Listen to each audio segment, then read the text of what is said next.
Bonjour à tous, petite vidéo pour vous faire un point lecture spécial édition Bruno Doucet. Puis le temps que je voulais vous en faire une, je crois. Je sais même plus si j'en ai déjà fait une. Mais enfin, soit. Il n'y en aura que 3. Je suis assez raisonnable. Et on va commencer avec le plus ancien. Oriane Papin, c'était pour du beurre. J'allais redire la maison d'édition, mais je vais la redire, c'est pas grave. Aux éditions de Bruno Doucet, qui a été un coup de cœur. J'ai eu l'occasion de plus de rencontrer la poétesse dans le cadre d'une soirée poésie musicale. Qui est fort gentil. Ce recueil de poésie est un hymne à l'enfance, à tous ces souvenirs d'enfance, ces jeux d'enfants qu'on a pu avoir, auxquels on n'a pas forcément prêté attention. Moi par exemple, j'ai pas beaucoup de souvenirs de mon enfance, oui je sais. On a peut-être l'explication maintenant du fait de mes problèmes de santé, mais enfin soit. Moi c'est vrai que j'ai pas beaucoup de souvenirs, et enfin, les peu de souvenirs que j'ai sont pas forcément hyper positifs. Donc ce recueil de poésie m'a rappelé que si, j'ai eu des chouettes moments, c'est juste que j'ai pas porté mon attention dessus. Et pourtant c'est des choses qu'on a tous vécues, ces petits jeux-là en question, de jouer à des jeux d'adultes, faire semblant d'être adulte par exemple. Le coup des crayons dont elle parle à un moment donné, j'ai dit mais c'est vrai, j'ai jamais pensé à ça. Enfin, et ça donne le sourire, ça réveille un sentiment de nostalgie positif, ça fait du bien, ça met du baume au cœur. Je me suis demandé si je l'avais mis en coup de cœur, parce que je me souviens qu'au début, quand j'avais commencé la lecture de ce recueil, les 2 ou 3 premiers, j'avais un petit peu de mal, j'avais dû les relire et je sais pas, je pense que j'ai eu besoin d'un peu de temps pour rentrer dedans.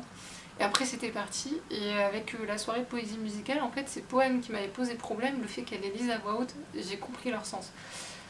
J'ai dit c'est moi, à mon avis c'est moi et mon problème, mon trouble de l'attention qui a encore fait mouche comme d'habitude. Surtout que la poésie c'est un genre quand même qui se lit quand on est prêt, quand on en a envie. On lit pas ça juste comme ça, pour dire d'eux. Parce que du coup l'avis qu'on a sur le recueil ne sera pas forcément le même. Je vous explique à peu près pourquoi je dis ça, c'est très important. Mais celui-là franchement c'est un vrai coup de cœur, ça peut toucher tout le monde.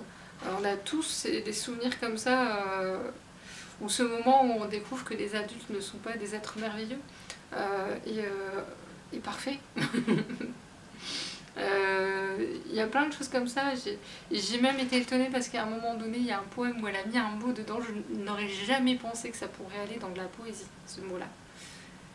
Et il paraît choquant au moment, mais en fait, en même temps, elle l'a bien placé parce que le moment où elle le cale, on s'y attend tellement pas. Enfin, déjà, on s'y attend pas de base, mais encore moins à ce moment-là. Et que du coup, c'est surprenant, en même temps, on rigole parce que c'est le principe même de l'enfance. Et je ne peux que vous le recommander. Et surtout, si vous voulez découvrir la poésie, je pense que pour commencer, il est chouette. Parce qu'il est vraiment accessible à tout le monde. Et en plus, je crois, si je me trompe pas... Attendez, je vais dire ça. Ouais, c'est bien ce que je pensais. En plus, elle est enseignante pour l'éducation nationale, donc elle a pu observer aussi des enfants. Donc tout ce qu'elle écrit, elle l'a vécu, elle le voit au quotidien, et on le sent, ça se ressent. Et j'ai adoré. Bref.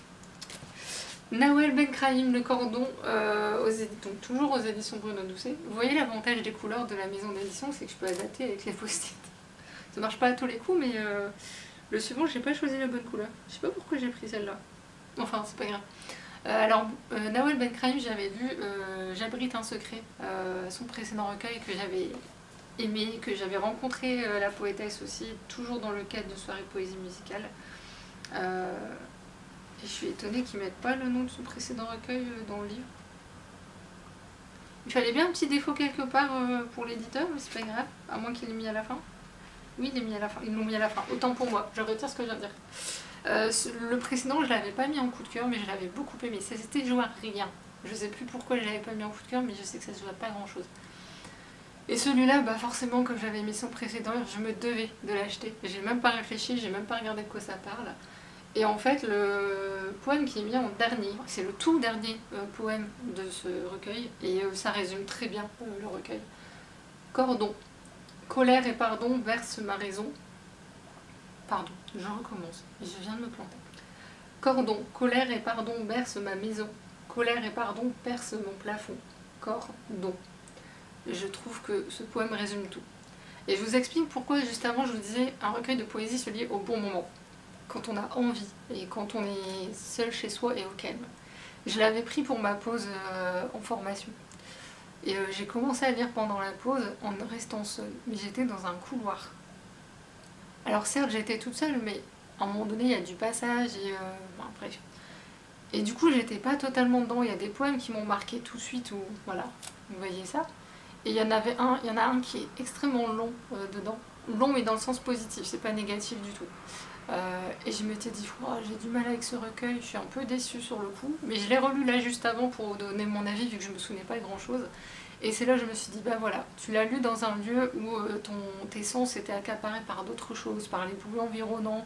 Alors il n'y a pas trop de bruit, mais moi j'ai une ouïe fine, en sachant pertinemment que t'as que 10 minutes devant toi, même pendant la pause repas, il y a des gens autour, même s'ils sont plutôt calmes, il y a toujours des gens. Enfin bref, vous voyez ce que je veux dire. La poésie, ça demande d'être concentré uniquement là-dessus. Je rappelle que j'ai un trouble de l'attention. Que je suis hypersensible en plus, donc dès qu'il y a une odeur, un bruit, une lumière, quelque chose, moi c'est mon cerveau il part ailleurs. Voilà. C'est pour ça que généralement je lis pas trop ailleurs, ou sauf dans des endroits où je sais que je ne serai pas, que je n'aurai pas cette genre de vigilance. En fait c'est ça, voilà. Chez mes parents par exemple, je n'ai pas cette vigilance à faire attention autour de moi. Donc je peux lire chez mes parents. Par contre, en formation, je ne peux pas parce que je suis en mode vigilance activée. Mais j'y ai pas pensé sur le coup. Moi, je pensais juste à lire en me disant que la poésie, ça va me faire du bien, vu que je suis un peu stressée en formation. Et du coup, j'ai bien fait de le relire juste avant parce que j'aurais vu tout mon avis sur le recueil de poésie. Et je me dis, t'as pas compris ce que t'as lu la première fois, en fait. La poétesse, en fait, a mis au monde une fille pendant l'écriture de ce recueil. Et je pense qu'au cours de sa grossesse, beaucoup de souvenirs sont revenus. Du coup, on sent qu'elle parle beaucoup de souvenirs, qu'il y a encore un peu cette colère qu'il y avait dans le précédent, mais qu'elle est plus vers le pardon, d'où le poème que je viens de vous lire. Elle parle pas trop de la maternité, il y a juste 2-3 poèmes vers la fin où elle en parle. Elle a écrit aussi une longue lettre poétique à sa fille, que j'ai trouvée d'une beauté pas possible. Très juste, et c'est pas forcément... je saurais pas comment vous parler de ce recueil parce qu'il dit beaucoup de choses et en même temps j'ai trouvé beaucoup plus doux, moins colérique que le précédent comme je viens de vous le dire. J'ai pris des notes, j'ai noté des mots clés comme ça en me disant comme ça va me revenir. Donc il y a toujours cet aspect un peu critique de société, mais en disant on pourra pas faire grand chose donc autant l'accepter. Et puis bon, bref. Enfin je crois, si j'ai bien interprété, mais grosso modo c'était ça. Et elle s'intéresse pas à ça vraiment en fait, c'est vraiment juste le souvenir et se dire, on se rend compte qu'il y a le fait qu'elle va mettre au monde un enfant. Je ne saurais pas en dire plus. Je sais qu'elle parle beaucoup de douleurs, des choses dures qu'elle a pu vivre dans sa vie. Au regard de certaines choses, oui. Je devine certaines choses, mais elle ne le dit pas de manière frontale. Ce qui fait que on ne peut que le deviner et que du coup c'est pas ce qui va nous toucher, mais on se dit juste cette femme est une battante, ça c'est certain. Ça se ressentait déjà dans le précédent, dans l'album que j'ai d'elle parce qu'elle est aussi chanteuse. Ça se ressent aussi. Il y a certains poèmes qu'elle a mis en musique, il y a les QR codes à la fin, j'ai pas encore été écoutée, il faudra que je le fasse. Je le mets pas en coup de cœur, mais c'est pareil, ça va encore se jouer à rien je pense. Mais je sais qu'il y a des poèmes de par mon vécu et surtout actuellement je me suis dit encore un recueil qui va tomber pile au bon moment. Et vous voyez que j'ai mis des post-it et là il y en a un sur lequel je tombe et je me dis je suis étonnée de l'avoir mis dessus, mais je pense que c'est parce qu'il doit y avoir 2-3 phrases en fait, des fois c'est des phrases, enfin des vers pardon. Ouais il y en a mais j'ai pas envie de les lire à voix haute en fait. Quand c'est court ça me dérange pas, mais quand c'est long ça me dérange. Il y a le recueil qui s'appelle Peur qui me parle beaucoup parce qu'il y a un passage sur l'empathie en fait. Je n'ai que l'empathie, celle qui tait, qui éreinte. Je n'ai que l'empathie, celle qui tue parce que l'autre parle toujours plus fort que moi. Dans ma tête et dans ma tente, je n'ai pas cette force épique. Je n'ai que l'empathie, celle qui pique, celle qui tue parce que l'autre est toi. L'autre, tu es vivant et tu te moques. Comment que ça va parler? Il y en a d'autres, hein, il y en a... Bref, je pourrais en citer quelques-uns, mais il y en a qui m'ont touché personnellement. Dernier recueil, non-binaire de Martin Page aux éditions Bruno Doucet. Je rigole parce qu'en fait ça fait 4 fois que j'essaie de tourner sur ce recueil et je sais pas. En fait il touche une zone sensible chez moi je pense et qui est encore en cours de travail. Pour ceux qui me suivent vous savez que voilà, je travaille beaucoup sur moi et depuis 1 an et demi. Ça va faire 2 ans en septembre même. Et ce recueil a touché une corde sensible. Voilà. Donc, dans la précédente, là, je commençais à y arriver et j'ai complètement dévié, je suis complètement sortie du sujet. Donc, je retourne cette vidéo. Mon trouble de l'attention est de sortie, grosso modo. C'est mon cerveau qui est en train de dire fuis, fuis. Sauf que j'essaie de lui dire non, reste droit. Pour une fois, s'il te plaît, dans ta vie, laisse-moi faire mon taf. Enfin, c'est pas un taf, hein, ce que je fais, on est d'accord, mais enfin, soit. Vous voyez quand je dis que je dévie toute seule.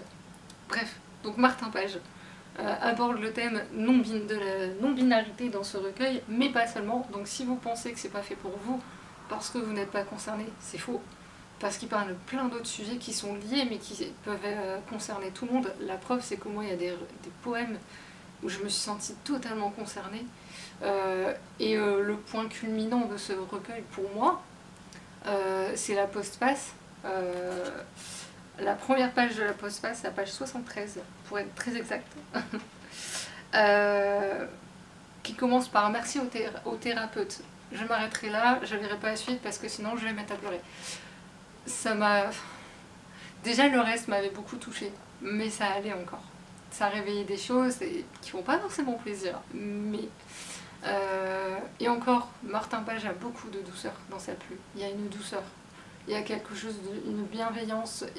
Et même quand il parle, il y a une critique de société, parce que forcément qu'il y a une critique de société dans ce recueil, il est très doux dans la façon de faire. Du coup, on n'est pas là à dire oh, parce que moi je sais que les critiques de société, je suis pour, mais il y a une façon de faire.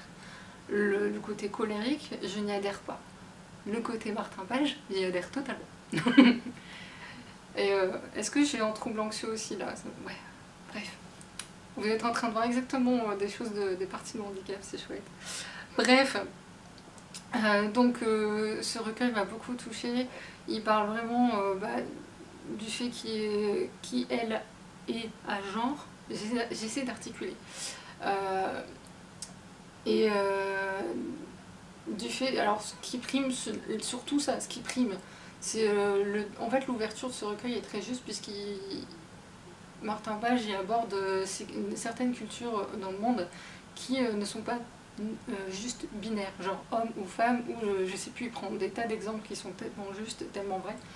Et il y a certaines cultures dans le monde qui ne se basent pas sur la non-binarité. Je pense à l'Inde, je crois que l'Inde fonctionne comme ça, il me semble. Et ce serait tellement bon que ce soit comme ça partout, ça ferait plaisir. Et tout le but de ce recueil, c'est de dire, et si on s'acceptait juste les uns les autres, sans se mettre une étiquette sur le front, et juste en étant soi-même. Et qu'on arrêtait de faire semblant et de jouer un rôle dans la société pour faire plaisir à la société. Parce que c'est même pas aux uns aux autres, c'est la société qui nous indique comment nous comporter. Et ça me parle tellement. Moi-même, j'ai passé des années à faire semblant à être quelqu'un pour plaire. Et de manière totalement inconsciente, hein. C'est avec la thérapie que je m'en suis rendu compte. Maintenant j'essaie d'être moi, mais la société me rappelle que non, je n'ai pas le droit d'être moi. Parce qu'il faudrait que, par exemple, dans le milieu du travail, il faudrait que je me comporte... on me dit... Alors par exemple en formation, on m'a dit ça, là dans le cadre de ma formation. Mais soyez vous-même, mais en même temps, faut pas faire ça, faut pas faire ci, faut pas faire ça. Je fais quoi? Je suis moi-même, je suis pas. Les convenances, quoi. Bref. Je prends un cas un peu radical, mais on est d'accord qu'il faut faire un minimum attention aux sociétés. Mais je veux dire, par contre, en termes d'être humain et de choix personnels, de vie personnelle, j'ai le droit d'être moi. On va pas m'empêcher d'être qui je suis. Mais enfin, soit, passons. Mais on doit encore paraître au lieu d'être. Et grosso modo, c'est tout ce que veut dire Martin Page dans ce recueil. On y aborde aussi ces histoires de harcèlement, de rejet, d'insultes, de manque de respect, enfin, etc. Mais il le fait toujours avec tellement de douceur. J'imagine tellement avec un sourire sur le visage en écrivant tout ça, avec ce côté très doux, très calme, très posé. Je sais pas comment il est en vrai. J'aimerais tellement rencontrer cette personne. Je suis sûre que je pourrais avoir des discussions tellement géniales avec une personne comme ça. Tellement ouverte d'esprit, bienveillante, très douce et en même temps qui a un regard très juste sur la société dans laquelle on vit. Ça fait du bien l'être humain comme ça, sincèrement, ça fait vraiment beaucoup de bien. J'ai pas encore écrit mon avis écrit, il faut que je le fasse. J'ai un peu refeuilleté le recueil avant de vous en parler parce que je me souvenais fortement du moment où j'ai lu ce passage qui m'a fait pleurer, mais c'est pas le seul. Il y a tellement d'amour aussi dedans, faut dire ce qui est. Oh, celui-là. Ah, j'avais déjà mis un post-it. Avant même de me retrouver dans la situation, j'ai mis un post-it. Comme quoi. Mon courage, c'est faire ce que je peux, pas plus. Ne pas m'épuiser, éviter d'être blessé, ne pas survivre, mais vivre. Question de douceur envers moi comme envers les miens. Question de politique, parce que merde en fait. J'ai enfin compris que si je veux être efficace, je dois me ménager. Je lis pas la suite, mais sortir le trauma de mon corps et de mon cerveau, m'accorder l'apaisement. Mon Dieu. C'est un peu ce que j'essaie de faire moi en ce moment en fait. Bref, je vais le mettre en coup de cœur, c'est bon. Finalement, je réfléchissais encore, mais ouais, je vais le mettre en coup de cœur. Je vais vous laisser là avant de pleurer, je pense. Dites-moi en commentaire s'il y a des recueils que vous avez lus qui vous ont profondément touché, si vous lisez de la poésie, évidemment. Si vous n'en avez toujours pas lu, lisez-en, essayez. Chez Bruno Doucet, vous trouverez forcément un qui touchera votre corde sensible et ça fera mouche. Et si vous avez essayé, c'était peut-être pas le bon moment, comme j'ai déjà dit. Maintenant, j'arrête là, je vous laisse, je vais aller boire un peu et me reposer. Et je ferai le montage plus tard. Sur ce, à bientôt, salut!